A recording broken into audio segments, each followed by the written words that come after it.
Hi, and welcome to the June episode of Spotlight on UNBC, our last program for this academic year. Coming up on this program, highlights from Convocation, an overview of UNBC's first doctoral program, and we'll have news on the progress UNBC is making towards becoming a university of national distinction in the field of Russian studies. But coming up next, a review of the role UNBC played in the recent election campaign. All that and more is coming up on this, the June episode of Spotlight on UNBC.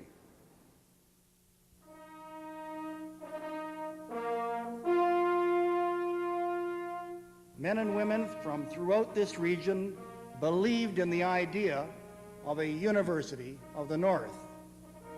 They worked hard and they succeeded.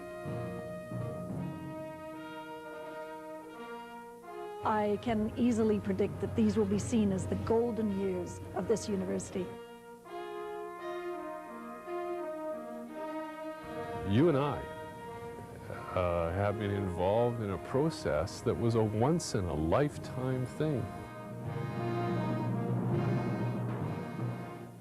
You can value education and go elsewhere and get the same information. But if you value what you get out of it as a person and your input into it, then UNBC is an awesome experience.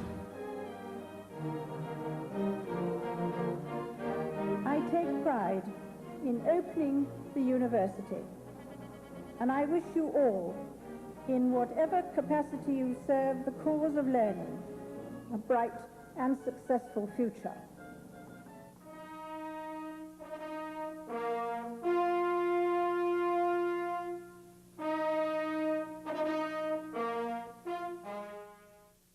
The election's over, but because of timing, this program was produced before the final votes were tallied. I'm recording this now not knowing who's going to govern BC for the next 5 years. Nevertheless, UNBC played a pretty big role in the campaign, whether it was simply as a backdrop for a news conference or the subject of comments on the campaign trail. Controversy followed remarks by Prince George Mount Robson Reform candidate Norm Lorenz. During an all-candidates forum, Lorenz asked, where else could you study Indians and lesbians in such great depth? And then went on to question why UNBC has not put more emphasis on programs like forestry or business. The comments encouraged UNBC demands for an apology. In an open letter to Lorenz and Reform BC leader Jack Weisgerber, UNBC President Charles Jago called the comments misleading, adding that natural resources management and business are UNBC's two most popular programs. A few days later, NDP leader Glenn Clark was on campus for a news conference focusing on funding for post-secondary education. This is an important backdrop because this university represents the commitment of our government to the North and represents the commitment to access to university education for people who live slightly north of 10 miles out of Vancouver. With representatives of the local and provincial media in attendance, it was likely the biggest media event at UNBC since the Queen's visit in 1994.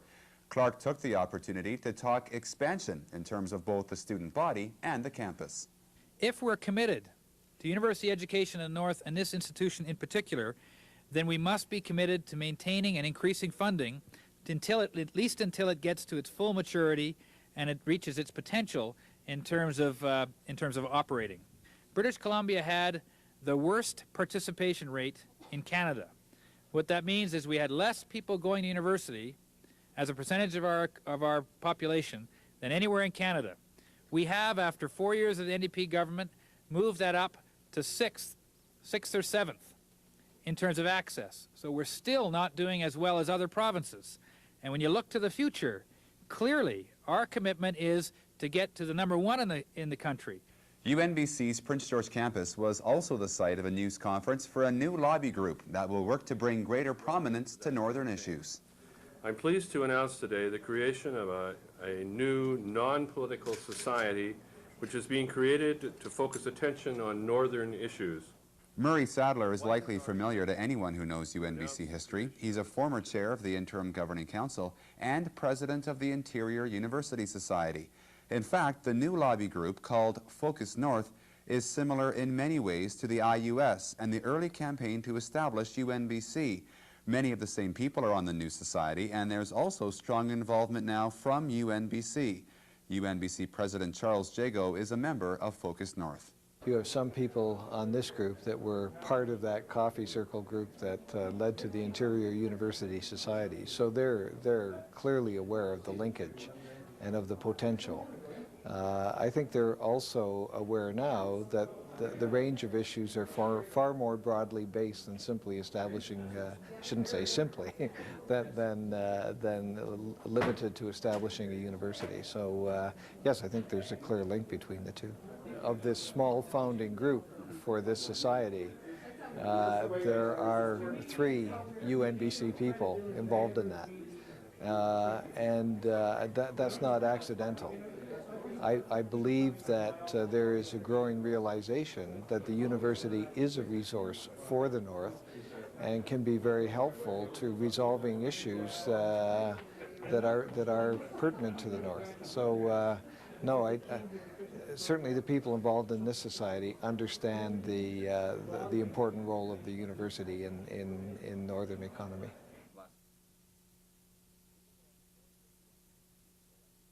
Even though a majority of UNBC students are at the undergraduate level, UNBC has had a number of strong graduate programs. But so far, those have all been at the master's level. Starting in 1997, UNBC will have its first doctoral program, a PhD in Natural Resources and Environmental Studies. This institution has made a very strong commitment to the North, to those elements of the North that drive the Northern economy, and to those elements of the North that make it special. And that's its environmental base, its natural resource base. And the fact that we have a PhD program that has been approved is a testament to the strength of the faculty that we've put in place and the commitment that the institution has made to natural resources and the environment. The PhD will take advantage of existing expertise in the faculty and give students exposure to issues in natural resources management, biology, geography, and environmental studies. That exposure to a variety of disciplines is key. It's the old cliche, you can't see the forest for the trees. And when you only look at trees, you don't recognize that you're dealing with a complex interaction of biotic and abiotic forces. That's really what it's about. It's just the way you view the world. And if you view the world as sort of single elements affecting other elements, then you'll miss the real picture of what's happening out there. You'll miss that complex of interactions that's really taking place. And the simplistic responses are not the appropriate ones. And I think people, as we start to degrade more and more the support base of the planet, are coming to realize that things that we're doing as individual things tend to mount up and cause reactions that are synergistic with other things that are being done. And if we don't start to deal with those, then we're looking at a pretty dismal future. UNBC's PhD will be one of only 3 reasonably similar programs in the country, and it's attracting great interest from prospective students. We had inquiries related to this program well before it ever was approved. And when the idea of having a PhD was in its genesis, we already had a number of letters and phone calls in asking when we were going to have a PhD program. Now that we have one and will be admitting students in fall of '97, we already have a number of people who have applied. And I would anticipate that our problem is not going to be with students, but selecting from probably a fairly long list of very capable and qualified students, which is the situation we're dealing with now at the master's level. It's a nice problem to have. Very nice problem to have. Did you have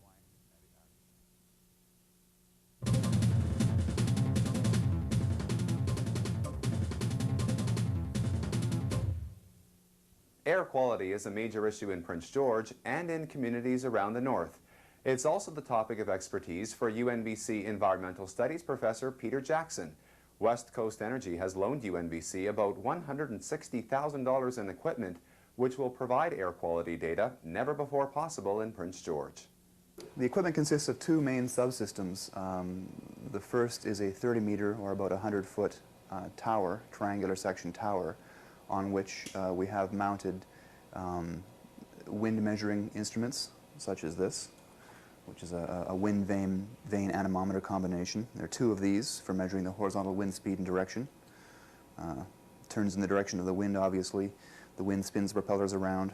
The signal goes down a cable to a data logger where we can record it electronically. So we have a couple of those. Some thermistors, which sit inside this kind of a radiation shield for measuring the air temperature. We have about 3 of those with the system on the tower. A couple of devices for measuring the solar radiation. This one would sit like this. Sunlight shines through, warms up the black spot in the middle here, which gives a voltage which we can measure and relate to the amount of sunlight coming in. So we have 2 of those, one which points up, one which points down to measure the reflected radiation. The other big component of the loan is a Doppler SODAR system, and this is a Radian Echoson 600 3-cone Doppler SODAR. Doppler SODAR is very much like sonar, which is used by fishermen, etc., to locate fish or find the depth of water. It uses sound pulses, but now the sound is pointed upwards into the atmosphere. And the sound, as it propagates up, reflects off of dust or temperature variations in the atmosphere, and then the SODAR sends out a pulse and then measures the backscatter from that pulse. And from that information of the backscatter, we can figure out what the structure of the atmosphere is in terms of its temperature structure to some extent, location of inversions, for example, and also we can figure out using the Doppler shift, the wind speed. If we want to talk about improving air quality and improving or reducing air pollution, we really need to know more about the problem first. We need to know more about the sources, and we need to know more about the transport and dispersion processes. In other words, the meteorology which affects these pollutants. And this acquisition, this equipment will help us do that. Air quality is also included in a report by UNBC master student Bipasha Baroucha. The UNBC international student has a background in journalism and used her past experience to examine how the Prince George media covers environmental issues. I found most of it very political, in fact about 90% of it very political. Likewise, 90% of the sources were official sources, you know, CAN4, Ministry of Environment, Ministry of Health. There was very little that came from people. If you look at the trends, in the early 1970s, all of a sudden the media started paying a huge amount of attention to air and water quality. As a result, a lot of more people became aware of it. A lot of people considered issues of air and water quality to be something that the government should give priority attention. Now, that would not have happened without media attention. So they definitely can play a role in informing people about it, about the environment, a very major role, I think. UNBC hosted a major international conference at the end of last month which focused on the problems of northern peoples. Requested by the Russian State Committee on the North, the conference paid special attention to Aboriginal issues in northern countries around the world. The market economy in Russia, in Russian North, is making only its first steps. At least some native communities in Canada and in the United States have some experience, have already adopted themselves, some more successfully, some much less successfully, to the conditions of market economy. And this is certainly very important for the newly born communities in Russia that combine the traditional occupations with participation in market distribution.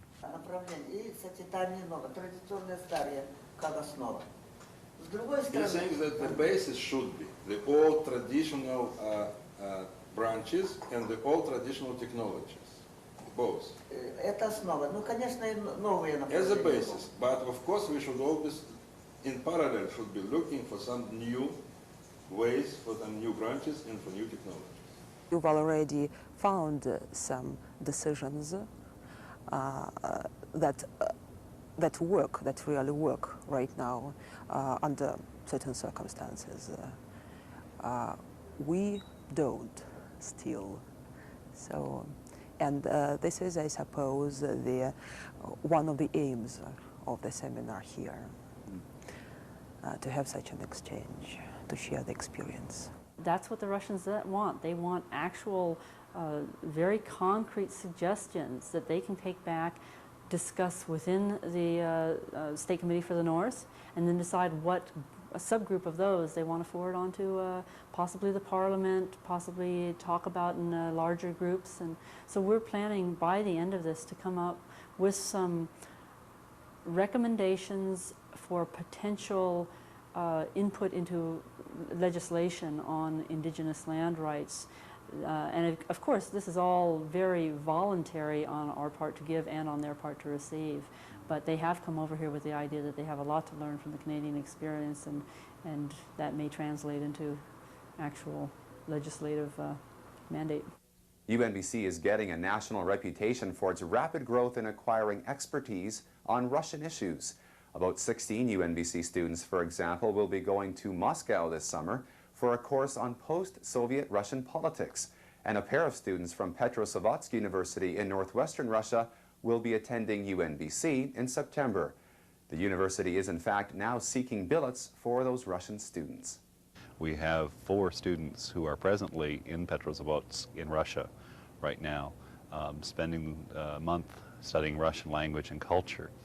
And what we'd like to do in this fall is reciprocate and have an opportunity to have a couple Russian students come and spend some time here at UNBC during the fall semester. And these students will be primarily taking courses, my understanding is in business and in the humanities, one in each. And what we'd be looking for is an opportunity for these students to not only get to know the campus community, but the broader community of Prince George and Northern British Columbia.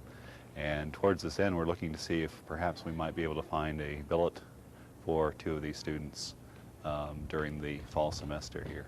All of these students are fluent in English, and they'd be probably in their 3rd and 4th year of university. And they're studying, as I said, in the humanities and in business. And what they're looking for, of course, is an opportunity to do some comparative work to see how their system of business operates probably somewhat differently from what operates here in Canada. And they're hoping to take the opportunity to learn about our situation here and make that part of their educational experience. They're a few years away from graduation, but registrations in the UNBC Daycare Centre have doubled since the centre opened in January. Despite the planned addition of a toddler centre in September, spaces are quickly filling up. In September, the Toddler Centre will be opening, and that's for children who are 18 months to 3 years. There's only 12 children that Toddler Centre can take, and right now we have 6 children pre-registered for it. 6 children I think we opened with, and we went up to 18, and in September it looks right now that we'll have, between the 2 centres, about 24. There is one preschool centre that we won't, there's 2 preschool centres and the 1 toddler centre, and we won't open the 2nd preschool centre unless the enrollment demands it.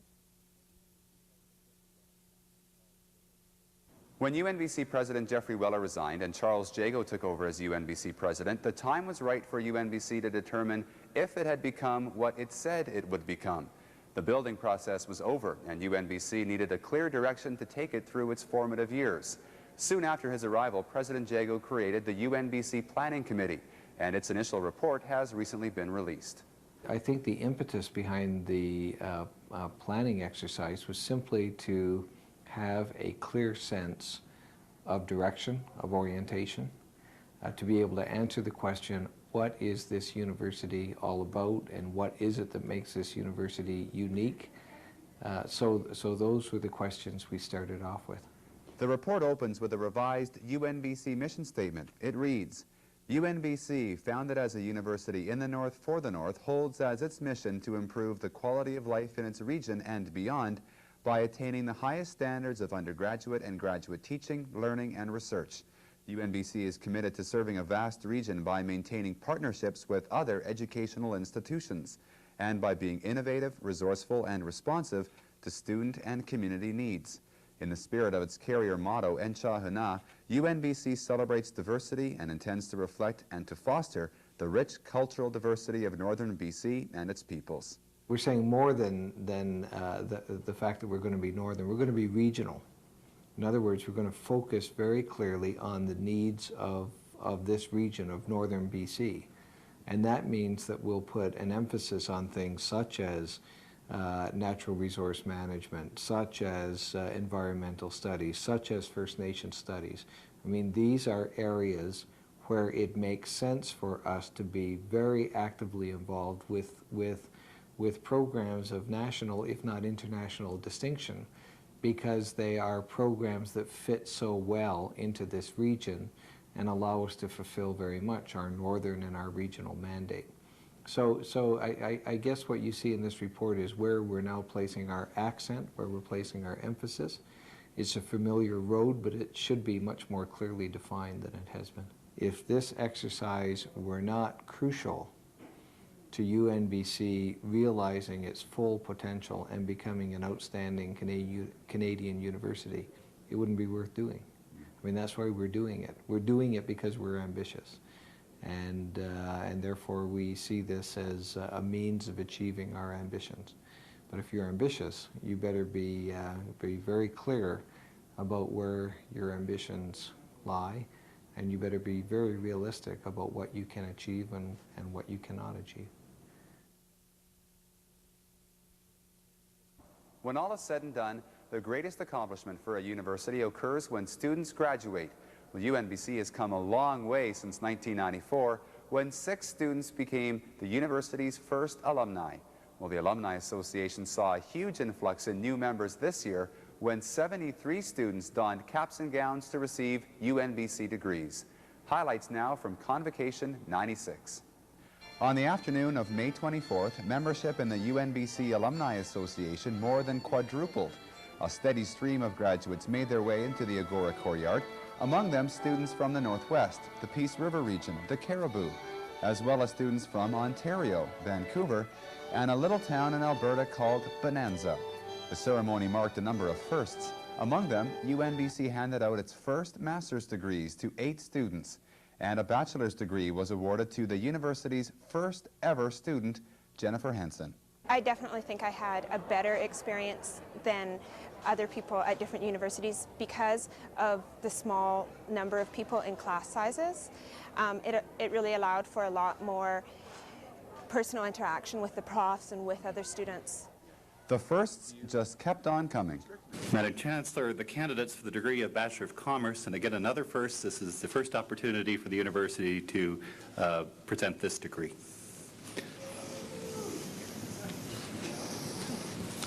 Dwayne Anderson. Do you look on it as being 4 pretty good years of your life? Yes, I do. Why? I don't know. I really enjoyed being at the university and taking courses and getting to know different people and taking a wide range of courses from different faculties. Do you feel like a pioneer? Not really. In terms of graduating and having gone through, I'm almost sad that I'll have to leave because I've enjoyed it so much. Brian Bowman was one of 8 students to receive UNBC's first master's degrees, but he had additional honors. He was the first UNBC winner of the Governor General's Gold Medal for Outstanding Academic Achievement, and he spoke for the entire grad class during the ceremony. For a new university, reputations are not only born from publications, they're also born from those who are educated there, through the quality of the graduates the school produces. Such qualities are reflected in our efforts in the workplace and or at the other institutions where we may choose to continue our education. I hope that as graduates from UNBC, we can all provide a positive contribution to this school's reputation. I think it's not only good for the school, it's good for the city of Prince George, and it's really good for the northern regions of the province of British Columbia. To compare it to my previous educational experience, I was pretty much a person in a large faculty, and we graduated with hundreds and hundreds of students from other faculties. It was a sea of people. I like it here. It's much more intimate, and in that sense, it becomes more meaningful, I think. A truly successful realization of UNBC will bind the best that we have always been with the best that we can yet become. We can continue to be unafraid of precedent and uninhibited by pretension, and be assured that the honest light of who we are shines out brightly and grows more bright every year. As our motto in Chachana states, he or she also has a spirit, every he and she. The University of Northern British Columbia is proud to honor today two fellow citizens who have melded these many qualities within themselves. Honorary doctoral degrees were awarded to Stony Creek Elder Mary John and former BC Lieutenant Governor David Lamb. Diploma to me is a form of IOU. Unfortunately, it's a form of IOU that can never be fully repaid. You have to repay it because the IOU was given to you, to me, because of love and dedication and sacrifice by many people, your teachers, your professors, your advisors, instructors, and most importantly, your loved ones, your family members, and people who love you. Now, these are IOU, totally in the form of that paper that you're going to receive. And when I want to say to you, when you see that diploma, do please remember it is a kind of IOU. Now, how to repay this? You can start repaying it by sharing, by coming back to this university, by sharing your experience, by telling others about the university. That is a start. But you share it with, you repay it with a spirit. The spirit is loving it, sharing it, serving it, giving it. The founding faculty and staff and students can now see with the perspective of a near half-decade as members of a constantly growing team of pioneers, a coming together of vision and pragmatism. Impelled by powerful forces, including those of universities past, our fledgling desire to be the first university of the new millennium yet prevails.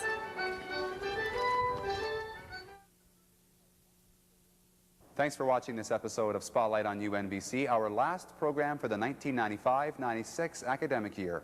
But be sure to tune in again in September for stories on a UNBC local history course that was offered in Barkerville. And we'll go to Moscow with a group of UNBC students for the learning experience of a lifetime. Thanks for watching, and see you again in September.